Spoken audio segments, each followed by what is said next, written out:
विश्वभद्रवीरायुयं पादस्तुतिभिः सदान मुञ्जामि त्वाहमिषा जीवनायकमज्ञातयक्ष्मादुदराजयक्ष्मान् ग्राह्यत्यग्राहयति वैदतेनन्दस्य इन्द्राग्नि प्रमुमुक्तमेनम्. போதி வணக்கம். நான் உங்கள் ஈரோடு உதயகுமார். ஒவ்வொரு காணொளிகளும் நம்முடைய நேயர்களுடைய விழிப்புணர்வுக்காக தொடர்ந்து ஜோதிடம் சார்ந்த விழிப்புணர்வு சார்ந்த பல பதிவுகள் நம்முடைய நேயர்களுக்காக நம்ம தொடர்ந்து பேசிக்கிட்டே வரோம். இன்றைக்கி எல்லாருக்கும் ரொம்ப ஒரு ஆவலோட எதிர்பார்க்கக்கூடிய ஒரு விஷயத்தை தான் நம்ம இன்றைக்கி ஒரு குறிப்பாக பேசுகிறோம். சனி பகவானுடைய பெயர்ச்சி ஒவ்வொரு ராசியினருக்கும் எப்படி இருக்குங்கிறத குறிப்பு பார்ப்போமே. அதற்கு முன்பு சனி பகவானை பற்றி சில குறிப்புகள் தெரிஞ்சுக்குவோம். இந்த 2025 மார்ச் மாதத்தில் சனி பகவானுடைய பெயர்ச்சி ஆகுது. நிறைய பேருக்கு அப்பா இந்த சனி பெயர்ச்சியோட நமக்கு எல்லாம் மாறிடும் அப்படின்னு நினைக்கிறவங்க இருக்கிறாங்க. ஐயோ சனி பெயர்ச்சி ஆகுதேன்னு நினைக்கிறவங்களும் இருக்கிறாங்க. ஏன்னா நன்மையான விஷயங்கள் நடந்துட்டு இருந்ததெல்லாம் எதிர்மறையான பலன் நடந்துருமோங்கிற பயம்.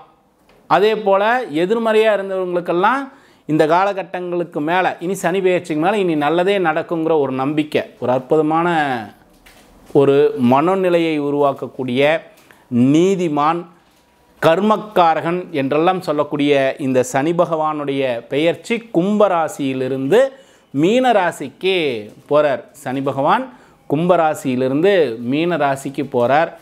எப்படியெல்லாம் பலன்கள் இருக்குது? மீனம் அப்படின்னு சொல்லக்கூடியது குருவுடைய வீடு. மதம், பொதுவான குறிப்பாக மதம் சார்ந்த விஷயங்கள் ரொம்ப கவனமாக இருக்கணும். அரசியல் சார்ந்தவர்கள் ரொம்ப கவனமாக இருக்கணும். ஏன்னா குருவினுடைய வீட்டில் சனி பகவான் போய் அமருகின்ற பொழுது கோவில், மதம், அதே போல் குருமார்கள் இதெல்லாம் கொஞ்சம் கவனத்திற்குரிய விஷயங்களாக இருக்க வேண்டிய காலம். இந்த 2.5 வருடம் மீனராசியில் குரு பகவானுடைய வீட்டில் சனி பகவான் போய் அமருகின்ற 2.5 வருட காலங்கள் சற்று கவனமாக இருக்கணும். மதம் சார்ந்தவர்கள், அரசியல் சார்ந்தவர்களுக்கெல்லாம். சரி, ஒவ்வொரு ராசியினருக்கும் பல விஷயங்களை நம்ம ஆய்வு செய்துக்கிட்டே வந்தோம். நம்ம ஒவ்வொரு குறிப்புகளாக பல விஷயங்கள், மாத கணிப்பு, தினப்பலன், வார பலன்லாம் சொல்லிக்கிட்டே வந்தோம். இப்போ இந்த சனி பெயர்ச்சியினுடைய பலன், சனி பகவான் 2.5 வருட காலங்கள் ஒரு வீட்டில் இருப்பார். இவர் கர்மக்காரகன் அப்படின்னு சொல்கிறோம், நீதிமான் அப்படின்னு சொல்கிறோம். யாரையெல்லாம் பெருசாக இவர் தொந்தரவு பண்ணுறது இல்லைங்கிறது வேணும் இல்லையா? பொதுவாகவே 7.5 சனி வந்ததுன்னா எல்லாருக்கும் ஒரு பயம் இருக்கும். அஷ்டமச்சனி வந்தால், கண்டகச்சனி, அர்த்தாஷ்டமச்சனி இதெல்லாம் நடந்ததுன்னா ஒரு பயம் வந்துடும். என்ன காரணம் அப்படின்னா, நம்ம எப்பயாவது ஏதாவது ஒரு விஷயங்கள் தவறுதலாக செய்திருந்தால் கூட அவருடைய நேரம், இந்த நேரம் கிடைக்கும் பொழுது என்ன செய்கிறார்? நம்ம செய்த விஷயத்தை நமக்கு அனுபவிக்க வைக்கிறார். அப்போ நம்ம நல்ல நல்ல விஷயங்களை எல்லாம் தொடர்ந்து செய்துக்கிட்டே வந்திருந்தோம்னா இந்த காலகட்டங்களில் நமக்கு பயம் இல்லை. நம்ம தெரியாமல் ஏதாவது ஒரு விஷயங்கள் செய்திருந்தால் கூட இந்த காலகட்டங்களில் சிறு சிறு பலன்களை, அந்த நாம் செய்ததற்கு தக்கவாறு பலன்களை ஏற்படுத்துறது தான் இந்த 7.5 சனி, அஷ்டமசனி, கண்டகச்சனி, அர்த்தாஷ்டமச்சனி இதெல்லாம் சொல்கிறோம். குறிப்பாக யாரெல்லாம் கவனமாக இருக்கணும், சனி திசையும் 7.5 சனியும் கூடுற காலம், இல்லை அஷ்டமச்சனி சேரக்கூடியவர்கள், கண்டகச்சனி, அர்த்தாஷ்டமச்சனியெல்லாம் நடக்கும்போது ஜாதகத்தில், ஜனனகால ஜாதகத்தில் சனி திசையும் நடந்ததுன்னா சற்று கவனமாக இருக்க வேண்டியது அவசியம். இதெல்லாம் ஒரு பொதுவான ஒரு குறிப்பு.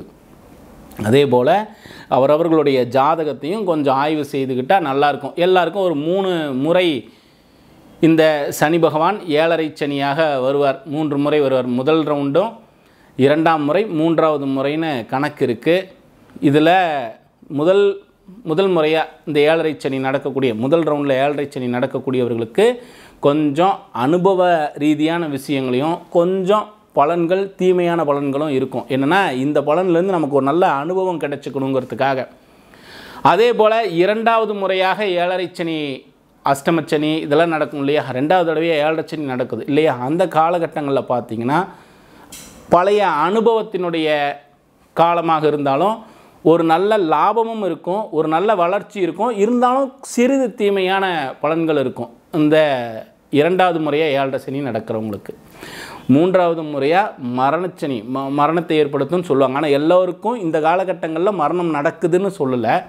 இதை சில ஆய்வுகள் நிறைய இருக்குது. ஜனனகால ஜாதகத்தோடு ஒப்பிட்டு போக வேண்டியது ரொம்ப அவசியம். பல குறிப்புகள் சனி பகவானை பற்றி இருக்குது. நம்ம ஒவ்வொரு காணொளியில் ஒவ்வொரு விஷயங்களை நம்ம தொடர்ந்து பேசிக்கிட்டே வருவோமே. சரி, மேசராசி நண்பர்களுக்கு இந்த சனி பெயர்ச்சி எப்படி இருக்குது அப்படின்னு பார்ப்போம். இதுவரைக்கும் லாபஸ்தானத்தில் இருந்த சனி பகவான் லாபத்தில் இருந்தார். நல்ல பொருள் லாபங்களையும் நல்ல வளர்ச்சியையும் நினைக்கக்கூடிய காரியங்களிலெல்லாம் அனுகூலத்தையும் கொடுத்துக்கிட்டு இருந்தார் சனி பகவான். இந்த லாபஸ்தானத்தில் இருந்த சனி பகவான் பெயர்ச்சியாகி மார்ச் மாதத்தில் 2025ஆம் வருடம் 12ஆம் வீடு விரயஸ்தானத்திற்கு வரார். இப்போது மேசராசி நண்பர்களுக்கெல்லாம் 7.5 சனியினுடைய ஆரம்பம். இந்த காலகட்டங்களில் நல்ல லாபங்கள் அனுபவித்தோம், நல்ல வளர்ச்சிகள் இருந்தது, நல்ல அனுகூலமான விஷயம், எடுக்கக்கூடிய தைரியமான முயற்சிகள் எல்லாம் வெற்றி, இது போன்ற அமைப்போடு இருந்தவங்களுக்கெல்லாம் இப்போது 7.5 சனியினுடைய ஆரம்பம். அப்போ 12ஆம் வீட்டுக்கு வரார் இல்லையா. 12ன்னு சொல்லக்கூடியது விரயஸ்தானம் அப்படின்னு சொல்கிறோம். விரயத்தில் சனி பகவான் வந்து அமரக்கூடிய 2.5 வருட காலங்கள் இந்த இடத்துல என்ன செய்வார்? மீனத்தில் இருக்கக்கூடிய காலத்தில் கொஞ்சம் பொருள் விரயங்கள் எல்லாம் ஏற்படும். கொஞ்சம் கவனமாக இருக்க வேண்டிய காலம். எங்காவது நம்ம முதலீடுக்கு போகிறோம்னா சற்று ரொம்ப கவனமாக இருக்கணும். 12ல் சனி பகவான் இருக்கக்கூடிய காலத்தில் எங்காவது முதலீடு செய்கிறோம், இன்வெஸ்ட்மெண்ட் பண்ணுறோம், பொருளாதாரத்தை ஒரு இடத்துல கொண்டு போய் முதலீடு செய்யக்கூடிய காலம் இது வல்ல. இது கொஞ்சம் விரயத்திற்குண்டான காலம். பொருள் செலவுகள் ஆகிறது. ஏதாவது ஒரு ஆசையின் மூலமாக ஒரு ஆசை ஏற்படுத்திக்கிட்டு பெரிய லாபம் கிடைக்கும், ஒரு உயர்வு கிடைக்கும், பெரிய பொருளாதாரத்தில் நம்ம ஒரு சின்ன தொகையை முதலீடு செய்துட்டு பெரிய தொகை வரும், இப்படிலாம் எதிர்பார்த்து எங்காவது ஒரு ஆசையின் பேரில் முதலீடு செய்தால் மேசராசி நண்பர்களுக்கு சற்று பொருளாதாரத்தில் விரயத்தை கொடுக்கக்கூடிய காலம். கவனமாக இருக்க வேண்டியது அவசியம்.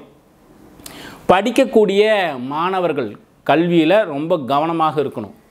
படிக்கக்கூடிய மாணவர்கள் கல்வியில் ரொம்ப கவனமாக இருக்கணும். கவனச்சிதறல்கள் ஏற்படுறதுக்கும் கல்வியால் நமக்கு கல்வியில் இன்னும் மேன்மையான சூழ்நிலைகள் இருந்தாலும் இது வரைக்கும் நல்லா படிச்சுக்கிட்டே வந்தாருங்க. இந்த 7.5 சனிக்கு அப்புறம் கொஞ்சம் கல்வியில் கவனம் இல்லாமல் கீழே போகிறாங்க. இந்த மாதிரிலாம் இருக்கிறதுக்கு வாய்ப்புக்கள்லாம் உண்டு. படிக்கக்கூடிய வயதில் உள்ள மேசராசி நண்பர்கள் கல்வியில் ரொம்ப கவனம் செலுத்தணும். குடும்பங்கள்கிட்ட உங்களுடைய வார்த்தைகள் ரொம்ப நிதானமாக இருக்கணும். கோவப்பட்டு டக்குன்னு ஒரு வார்த்தையை நம்ம இந்த காலகட்டங்களில் சொல்லிடுவோம். ஒரு பக்கம் நமக்கு விரயங்கள் நடந்துகிட்ருக்கோம், ஒரு பக்கம் பொருளாதாரமான விஷயங்கள் நமக்கு சிறப்பில்லைன்னொன்னே கோபங்கள் எங்கே கொண்டு வந்து காட்டுவோம்? குடும்பத்தில் இருக்கக்கூடிய குடும்ப நபர்கள்ட்ட கோபத்தை காட்டுவோம். இதை போன்ற விஷயங்களையும் இந்த காலகட்டங்களில் தவிர்த்துக்க வேண்டியது அவசியம் மேசராசி நண்பர்கள். அதே போல் பாருங்கள், யாருக்காவது வாக்கு கொடுக்கறது, யாருக்காவது நான் இது செய்து தரேன், என்னால் இது உங்களுக்கு செய்ய முடியும்னு ஒரு கமிட்மெண்ட் ஆகிறது, ஒரு வாக்கு கொடுக்கறது, இதை முற்றிலும் தவிர்க்க வேண்டிய காலம் இந்த 2.5 வருட காலங்கள். சனி பகவான் 12ல் இருக்கக்கூடிய காலத்தில் நிதானமாக இருக்கணும். பொருளாதாரத்தை கவனமாக கையாளணும். தேவையில்லாத முதலீடுக்கு போகக்கூடாது. இருக்கிறத ரன் பண்ணுறதுக்கு மட்டும் பாருங்கள். என்ன இருக்கோ இது அப்படியே தக்க வச்சுக்கிட்டு ரன் பண்ணுறதுக்கு உண்டான சூழ்நிலையை பாருங்கள். இதில் நம்ம சொல்லியிருக்கோம், முதல் ரவுண்டா, 2வது ரவுண்டா, 3வது ரவுண்டா, இதுக்கு தக்கவாறு மாறும். ஜனனகால ஜாதகத்தில் நல்ல திசா புத்தி இருந்ததுன்னா பெரிய பாதிப்புகள் எல்லாம் இருக்காது.